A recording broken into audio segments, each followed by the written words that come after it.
Bonjour ou bonsoir, tout dépend à quelle heure vous écoutez ce podcast de l'ODJ Média. Notre chroniqueur de l'ODJ, Ahmed Nagy, partage son avis et ses réflexions dans un article qu'il a intitulé « La dissonance musicale de Wagner ». Alors écoutons-le dans ce podcast. L'auteur commence son article ainsi. En attendant la contre-offensive ukrainienne, Evgeny Prigojine, le chef de la société russe de mercenariat Wagner, produit une étrange disharmonie avec le discours officiel de Moscou.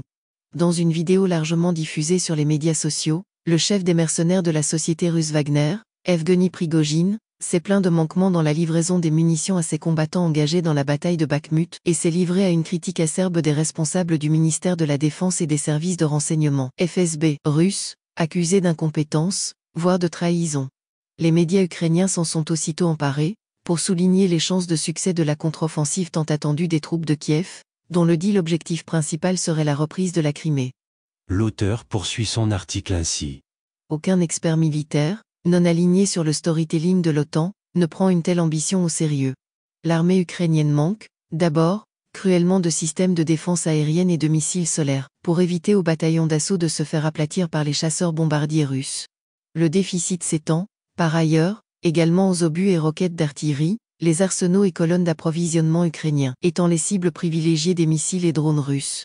La choire à viande de Bakhmut, encore plus grave, l'état-major ukrainien, a bêtement sacrifié nombre de ses soldats correctement formés et encadrés dans la bataille de Bakhmut, pour des considérations purement politiques et de communication adressées aux contribuables occidentaux, qui financent l'effort de guerre de Kiev. La bataille de Bakhmut a été entamée en août 2022 et dure jusqu'à présent, les forces ukrainiennes ne détenant plus, toutefois, que quelques 10% de la ville sévèrement ravagée.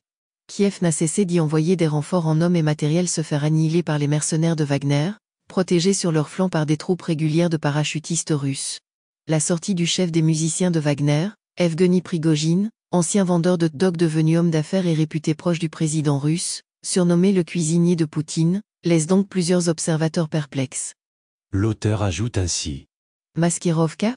La dissonance musicale de Wagner, Prigojine dénonce-t-il de réelles manœuvres de sabotage de l'effort de guerre russe, qui serait mené par un groupe de hauts responsables militaires et de bureaucrates opposés à l'actuel conflit en Ukraine ? Ces déclarations explosives doivent-elles, plutôt être inscrites dans le registre de la fatigue des mercenaires de Wagner, qui devront prochainement être relayés à Bakhmut par les combattants tchétchènes d'Ahmed Kadyrov ? Ou mieux encore, comme le suggère le journaliste et analyste géopolitique brésilien Pepe Escobar, s'agit-il d'une maskirovka, qui signifie des informations militaires en russe? Les Russes sont, en effet, passés maîtres dans l'art de faire passer des vessies pour des lanternes à leurs adversaires. Toujours est-il que l'attaque au drone contre le palais présidentiel du Kremlin, le 3 mai à Moscou, suggère, d'une part, que la direction politique de Kiev s'est engagée dans un jusqu'au-boutisme, qui risque de coûter encore plus cher à la frange de la population ukrainienne, qui n'a pas pu s'expatrier, faute de moyens. L'auteur précise sa pensée ainsi. Infiltration ukrainienne, les services de sécurité russes semblent, d'autre part, quelque peu dépassés par la situation. Après la fille du penseur russe, Alexandre Douguine, Daria Platonava, assassinée le 20 août 2022, et le blogueur Vladlen Tatarsky, assassiné le 2 avril 2023, c'est au tour de l'écrivain Zakhar Priepine de faire l'objet d'une tentative d'assassinat, le 6 avril. À chaque fois, Moscou a accusé Kiev d'être derrière ces opérations menées en territoire russe, ce qui revient à avouer que les services de renseignement ukrainiens sont plutôt bien implantés au pays de Poutine. Il est à rappeler qu'un oligarque russe vivant aux États-Unis a pris la tête du président russe, début avril 2022, pour $1 million.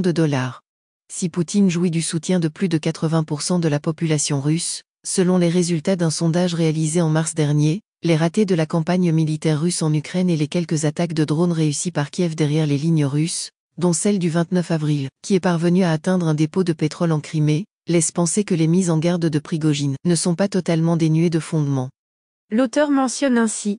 La fatigue des acteurs. Dans une interview accordée à CBS News et diffusée le 7 mai, l'ancien secrétaire d'État et géopolitologue américain, Henry Kissinger, s'est dit confiant en la capacité de la Chine à amener les deux belligérants à la table des négociations, à travers son plan de paix, d'ici la fin de l'année en cours. Généralement, les Américains ne pensent à discuter de la paix que lorsqu'ils se trouvent dans l'incapacité à remporter militairement un conflit. L'auteur conclut son article ainsi. De toute évidence, la guerre en Ukraine ne se déroule pas de la manière escomptée, ni par Moscou, ni par Washington. Le jusqu'au-boutisme des néoconservateurs américains et des profiteurs de guerre ukrainiens n'en maintient pas, toutefois, moins le risque réel de voir les choses échapper au contrôle de Moscou et Washington, suite à une provocation de trop. C'est dans un tel contexte que les propos de Prigojine sonnent comme des notes discordantes par rapport à la symphonie triomphante, jouée par les hauts responsables politiques et militaires russes. Astérisque les mercenaires de la société Wagner sont ainsi appelés en Russie par référence au compositeur allemand du XIXe siècle, Richard Wagner, par ailleurs le préféré d'Adolf Hitler. Rédigé par Ahmed Nagy, élu par l'intelligence artificielle de l'Odigimédia. Merci d'avoir écouté ce podcast de l'Odigimédia, ce bouquet de supports numériques, portail, magazine mensuel connecté, web radio et web TV.